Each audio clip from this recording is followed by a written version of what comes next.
Hey guys, Coach Royce here to go over some of the basics on the leg press, one of my favorite movements. This movement is done incorrectly far too often, and people can get really hurt performing the leg press if they don't know what they're doing, or they can set themselves up to get really hurt by overstressing their knee joints and their hip joints. So the first thing I want you guys to notice is the seating position. I have the seat set all the way as far back as it can go, and that should always be done that way. And the reason is, the further up you put your seat, the greater the demand you're going to place on your hips, specifically your hip joint, but also your hamstrings.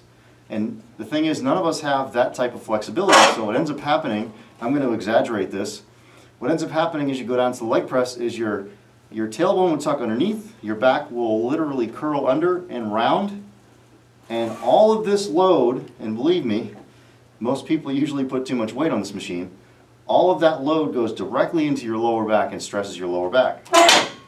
Too much stress on the hips, too much stress on the lower back. So, seating position, all the way back, every time. The second thing is, how deep do you go? Well, again, this is referring to the hip joint. So, when you get into position to do your leg press, there's a lot of different feet positions you can use doing the leg press that can train the legs in different ways.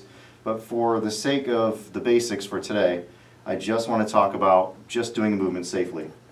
So when you sit down, first of all, adjust the seat back. Second, make sure you're able to maintain a neutral spine when you do this. The back should be arched. The tailbone should be pinned down. And you should only go as far down as your hamstring flexibility will allow. Otherwise, your back's going to round, your tailbone's going to tuck underneath, and that's dangerous. Just as far down as your hamstring flexibility will allow. It should be about 90 degrees at the knee or so. About right there. Now the second thing I want to go over is knee joint. Where to place your feet vertically, up and down. I don't want to talk about width, that's a whole other subject. Just for today, let's just talk about the knee joint and the hip joint. So, based on your height is going to dictate how high you put your feet on the platform. All platforms are different sizes. Luckily, this platform is not very big, so it's going to be pretty easy to show you this. I want you guys to watch the angle of my knee joint as I go down here. So I have my feet pretty high here. See, 90 degrees here with the higher position is now placing more demand on my hip joint. If I put my feet down, now I can get 90 degrees at my knee with less demand on my hip joint. So in this case, I want to be probably right in the center where it's equal. You want equal contribution from your glutes, your hamstrings, and your quads when you perform a leg press. So again, the taller you are, in general, the higher your feet position should be.